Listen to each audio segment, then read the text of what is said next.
Hello welcome back my YouTube channel. രാവിലെ തന്നെ ചപ്പാത്തിയും കഴിച്ചുകൊണ്ട് നമുക്കിന്നൊരു യാത്രയുണ്ട്. ആ യാത്ര ഞാൻ വഴിക്ക് പറഞ്ഞുതരാം. എന്തായിരുന്നാലും ഇന്ന് കഴിച്ചത് ചപ്പാത്തിയും ഗ്രേവി കറിയും മാത്രമാണ് കേട്ടോ.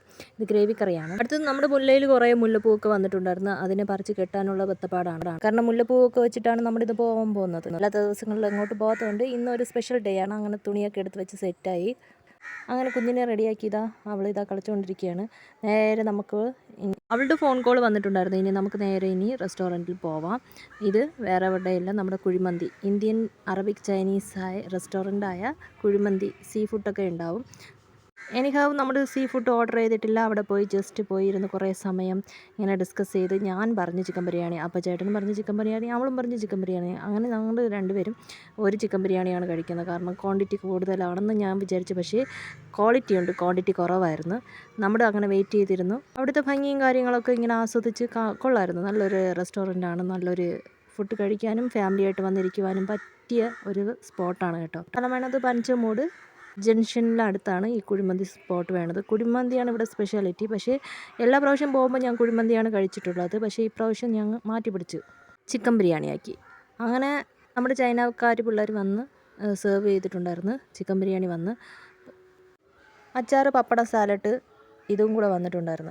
എന്നിട്ട് നമുക്ക് വെള്ളവും സെർവ് ചെയ്തിട്ടുണ്ടായിരുന്നു. അവർ അവരുടെ കാര്യം നോക്കി പോയിട്ടുണ്ടായിരുന്നു. നമ്മൾ ഇനി കഴിക്കേണ്ട താമസം മാത്രം. അങ്ങനെ കഴിക്കാൻ വേണ്ടിയിട്ട് ഫുഡൊക്കെ എടുത്ത് നമ്മൾ സെറ്റ് ചെയ്തു. ഇല്ല, ഞാനും അവളും എവിടെ പോയാലും ഒരു ബിരിയാണി വാങ്ങിച്ച് രണ്ടുപേർ കഴിക്കുകയാണ് പതിവ്. കാരണം ഒറ്റ ബിരിയാണി നമ്മൾ കഴിച്ച് തീർക്കാറില്ല. പക്ഷേ ഇവിടെ ഇത് സംഭവിച്ചതെന്ന് വെച്ചാൽ ക്വാണ്ടിറ്റി ഇല്ലായിരുന്നു, ക്വാളിറ്റി ഉണ്ടായിരുന്നു. ഫുഡ് നല്ല ടേസ്റ്റായിരുന്നു, ക്വാണ്ടിറ്റി കുറവായിരുന്നു.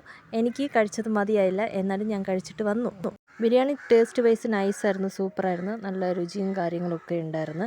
എസ്പെഷ്യലി അതിൻ്റെ ചിക്കൻ പീസ് ഞാൻ പറഞ്ഞിരിക്കേണ്ട ഒരു കാര്യം തന്നെയാണ്. നല്ല ഗ്രേവിയൊക്കെ ഫില്ല് ചെയ്ത് നന്നായിട്ട് നല്ല ഡീപ്പ് കുക്കൊക്കെ ചെയ്തിട്ടുണ്ടായിരുന്നു. നമുക്ക് കഴിക്കാൻ നല്ല സ്വാദായിരുന്നു. ആ ചിക്കൻ പീസ് 2 പീസ് ഉണ്ടായിരുന്നു. ഒരു ബിരിയാണിയിൽ 2 പീസസ് ഉണ്ടായിരുന്നു. അത് നല്ല സ്വാദുണ്ടായിരുന്നു. നമ്മൾ ചോറിൻ്റെ കൂടെ റൈസിൻ്റെ കൂടെ ഇങ്ങനെ കഴിക്കാനായിട്ട് നല്ല സ്വാദും കാര്യങ്ങളൊക്കെ ഉണ്ടായിരുന്നു. അപ്പോൾ അതും കൂടി നമ്മൾ നന്നായിട്ട് കഴിച്ച് കുറേ സമയം സംസാരിച്ച് അത് കഴിഞ്ഞ് 2 ഷാർജ ഷേക്ക് ഓർഡർ ചെയ്തിട്ടുണ്ടായിരുന്നു. അതും വന്നിട്ടുണ്ടായിരുന്നു. അതും നല്ല ടേസ്റ്റായിരുന്നു, കഴിക്കാൻ നല്ല സ്വാദുണ്ടായിരുന്നു. ഈ ചൂട് സമയത്ത് നല്ലൊരു ഷാർജ ഷേക്ക് അടിപൊളിയാണല്ലേ. അങ്ങനെ ഞങ്ങൾ അതൊക്കെ കഴിഞ്ഞിട്ട് വീട്ടിൽ വന്നപ്പോൾ നല്ല വെള്ള ദാഹം ഉണ്ടായിരുന്നു. അങ്ങനെ ഞാൻ നേരെ ഫ്രിഡ്ജിൽ നോക്കി, കുറച്ച് മുന്തിരിങ്ങ ഉണ്ടായിരുന്നു. അതിനെ ഗ്രൈൻഡ് ചെയ്ത് ഞാൻ നല്ലതുപോലെ തണുത്ത വെള്ളമൊക്കെ ഇട്ട് നല്ല ജ്യൂസാക്കി കുടിച്ച്.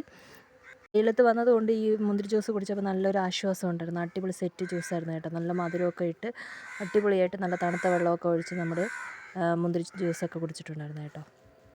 ഈവനിങ് ഒക്കെ ആയപ്പോൾ നന്നായിട്ട് വിശന്നിട്ടുണ്ടായിരുന്നു. കാരണം ഞാൻ പറഞ്ഞല്ലോ, ഉച്ചയൊക്കെ ആയപ്പോഴത്തേനും കഴിച്ചതൊന്നും അത്ര ഏറ്റിട്ടുണ്ടായിരുന്നില്ല. അപ്പം നമ്മൾ നേരെ പോയി തട്ടുകടയിൽ പോയി കഴിക്കാൻ പോവാണ് കേട്ടോ. അങ്ങനെ തട്ടുകടയിൽ പോയി.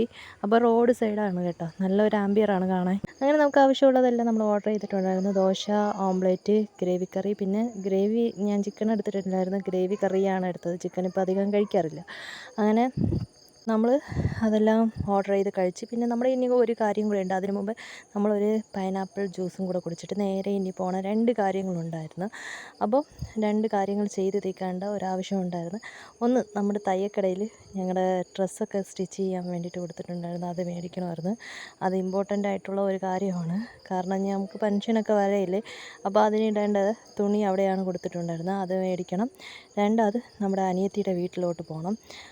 അവിടെ പോയി ഒന്ന് കുറച്ച് സമയം സംസാരിച്ച് അവരുടെ അടുത്ത് കൂടെ സംസാരിച്ചിട്ട് നമ്മൾ റിട്ടേൺ വീട്ടിലോട്ട് പോവുകയാണ് ചെയ്യേണ്ടത്. ഇത്രയുമാണ് ഇന്ന് നമ്മൾ ചെയ്ത് തീർക്കേണ്ടത്. അങ്ങനെ നമ്മൾ നേരെ വണ്ടിയെടുത്ത് നേരെ നമ്മൾ അങ്ങോട്ടാണ് പോണത്. അത് കഴിഞ്ഞിട്ട് നമുക്ക് ഈവനിങ് ആകുമ്പോൾ കുറച്ച് ലേറ്റായിട്ട്, ഈവനിങ് ആയല്ലോ, കുറച്ച് ലേറ്റായിട്ട് നമ്മൾ വീട്ടിലോട്ട് റിട്ടേൺ വരും. അപ്പം ഇന്ന് ഇത്രയൊക്കെ ഉള്ളൂ. നല്ലൊരു അടിപൊളി നൈറ്റ് വൈബൊക്കെ ആസ്വദിച്ച് നമ്മൾ ഇന്നത്തെ ബ്ലോഗ് അവസാനിപ്പിച്ചു. അപ്പോൾ നമുക്ക് തന്നെ അടുത്ത ഒരു നല്ല അടിപൊളി ബ്ലോഗിൽ വീണ്ടും കാണാം. Tata, bye bye, see U.